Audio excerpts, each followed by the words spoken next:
The school I attended had long been considered strange. Not that terrible things happened there, just something about it was off. An old building built before the war. The walls were thicker than prison walls. The ceilings were high, like in a church. And the hallways long, narrow, designed so footsteps followed you to the end. The linoleum floor creaked, torn in places, revealing the rough concrete beneath. The smell of dampness lingered in the corners. The lights flickered, almost like they remembered more than the students. Some doors were always locked. We were told not to ask questions. Even the teachers avoided certain rooms as if scared of remembering something. But one door stood out, room 33 in the basement. No sign, just blackened wood, a rusty lock and strange marks, deep scratches like from a knife or claws. Repeatedly, no one talked about it out loud. Even Aunt Valia, the old janitor who feared nothing, would whisper and cross herself while passing it. They said it had been sealed since Soviet times, used for storage. But no one ever entered. For some reason, that door always felt cold, even in summer, like a draft blew from it, or something deeper. One Thursday, I stayed after class. Everyone else had left. The school was dead silent. I walked down the hall when I heard it. At first, I thought it was just my own steps. Then floor creaks, but the sound repeated, a slow scratch, not wood creaking, not shoes, nails dragging from the basement. I froze at the stairs. Looked down, darkness. The light above didn't reach the last step. Then bang, a door slammed, dust rose, then footsteps. Quiet, slow, not coming up, going down. Someone, or something, was there. I don't know why I went down. My throat tightened. Knees trembled, but curiosity won over fear, or maybe something called me. I stepped down, colder with every step. The air smelled like mold and rot. The walls were damp. The stairwell bulb flickered and went out. Only the hallway's faint glow remained. I moved deeper. The scratching returned, closer now. Then I saw it, the door. Room 33, slightly open for the first time. I pushed the door. It creaked as if resisting. Behind it, darkness. The basement walls were damp, covered with patches of mold and moss. The air was thick with the smell of dampness and mustiness, mixed with something metallic, almost bitter. My gaze slid across the floor, old boards, some sunken beneath them, black emptiness. My footsteps echoed around me. It felt like the room was breathing. I turned on the flashlight on my phone. The beam flickered, weak and pale, reflecting off the wet, stained walls. Suddenly, something moved near the wall. I jumped back, but it was only a cobweb swaying from the ceiling. I exhaled, but my heart was pounding wildly, as if someone was standing right behind me, breathing in sync with me. I stood still, waiting, but nothing else moved. Silence returned, thicker than before. Then I noticed something lying on the floor near the door, an old notebook. Its leather cover was worn and cracked, the corners torn, the pages inside yellowed, fragile. Next to it, reddish-brown stains, dried blood. The notebook wasn't locked.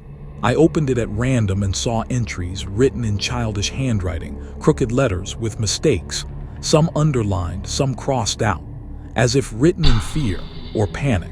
"She won't let me leave," was on the first page. Further down, scribbles and blurred phrases scratched in with a trembling hand. "Every night she comes. Voices whisper in the walls. I can't breathe. She's watching from the dark. My dreams are her prison." Page after page, the writing grew messier, more desperate, like the author was trying to warn someone or scream silently through paper, until no ink was left. Then I heard a faint rustle behind me. I turned slowly, and in the far corner of the room stood a silhouette. Dim, unclear, almost transparent, a child's shape, still, silent, staring at me with empty, hollow eyes. He didn't say a word, just raised a hand and pointed at the notebook. I didn't move, couldn't. My body froze, my thoughts stopped. And in my head I heard a voice, not his, but mine. "They chose you." The silhouette vanished. No sound, no trace. But the air changed, thicker, colder, like it clung to my skin. I felt a weight in the room, a presence. Someone or something watching me. And then from the depth of the basement, behind the walls or beneath the floor, came a whisper. Not loud, not angry, just soft, close, right by my ear. "Help, let us out." I wanted to run, but my legs wouldn't obey. I remembered an old legend the students told. They said that children once disappeared in this basement back in the post-war years. They were never found, and supposedly their souls remained trapped there in the dark. I clenched the notebook in my hands as if it was my only protection. At that moment, the basement door slammed shut with a crash. Darkness thickened like fog. I heard footsteps, no longer childlike but heavy and muffled. Something was approaching, because in this building there were not just walls, there was memory, there was life, and it didn't want to let me go.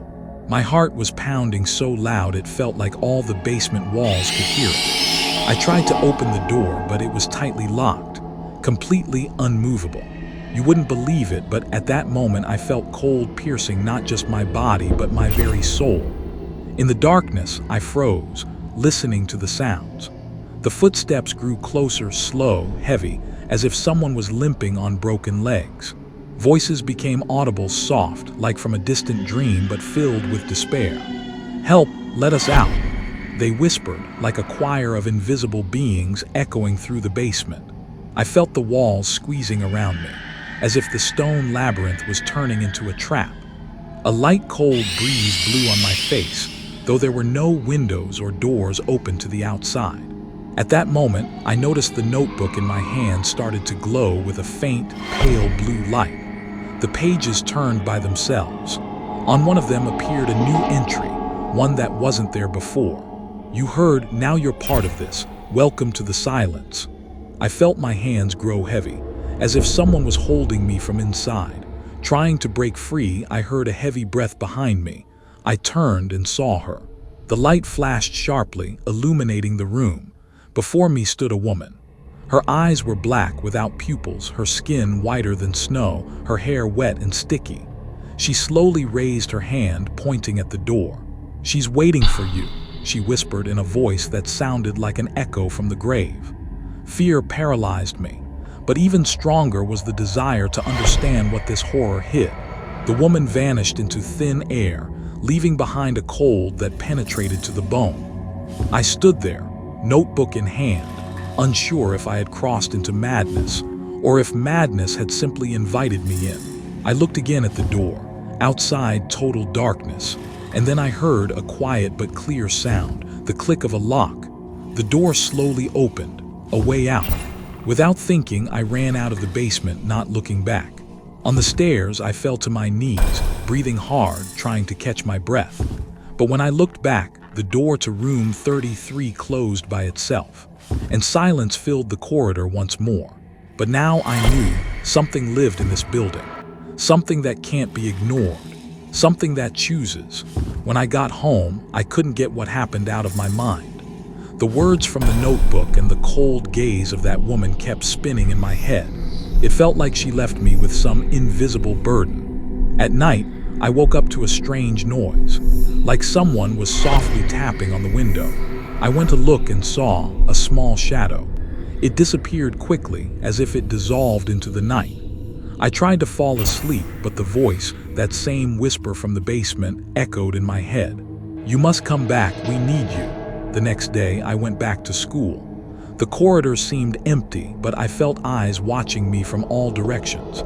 The students whispered but fell silent when they saw me. I decided to find a teacher who might know about the mysterious room 33. In the teacher's lounge, I met the old deputy principal. He looked tired and grim. "You shouldn't go there," he said quietly. "That room, it's cursed. Something terrible happened there long ago." I asked him to tell me more. Back in the post-war years, they kept children from an orphanage there. No one knows what happened, but all the children disappeared without a trace. After that, the room was closed and the school was blamed for terrible things. Old teachers say the souls of those children still wander in the basement. He looked at me with worry. "If you don't want to stay with them forever, forget about that room." But I couldn't forget. The notebook burned in my hands as if calling me back. That night, I went back to the basement again. but the door to room 33 was locked. Then I heard a quiet, barely audible voice. "Help us open it." I pressed my ear to the door, and a cold shiver ran through my body. Suddenly, an old hatch beneath the floor creaked. It slowly opened as if inviting me in. I took a deep breath in. I couldn't turn back. My heart was pounding and my mind screamed, "Run, don't go down there." But something inside pulled me deeper. I carefully climbed down the hatch. Darkness swallowed me like a cold sea. In my hands, only a phone with the flashlight on. My footsteps echoed in the narrow passage. The walls were damp, covered with mold and cobwebs. The air smelled of wet earth and rot. Suddenly, the flashlight revealed a small child's hand peeking out of a crack in the wall. The fingers were thin, almost transparent. My heart clenched. I heard a whisper, "Don't be afraid, we're waiting for you." The passage grew even narrower. Suddenly, I heard a soft crying. It echoed through the dark tunnel. I walked further until I saw a small room. Inside stood an old wooden table, and on it, a torn notebook. The dust covering it was fresh, as if someone had been there recently. On the walls, children's drawings, terrifying with twisted faces and empty eyes. On the floor, tiny bones. I felt a chill run down my spine. I decided to leave, but the tunnel behind me slammed shut with a crash. I tried to open the hatch, but it was tightly shut. Panic rose with every second. I pounded on the wooden lid, shouting and begging for help, but the echo only returned my own voice. Suddenly, the phone's light went out. Left in complete darkness, I felt a coldness wrapping around me, as if someone invisible was approaching. "You're ours now," whispered a voice right by my ear. In fear, I dropped the phone. For a moment, the light flickered and I saw a figure. It was the same woman with empty black eyes. She reached out her hand and I felt the touch of icy skin. "Open the door for us," she said. Suddenly, the door at the end of the tunnel began to slowly open, a dim light shining from within. I realized I had no choice. Summoning all my will, I stepped forward into the light.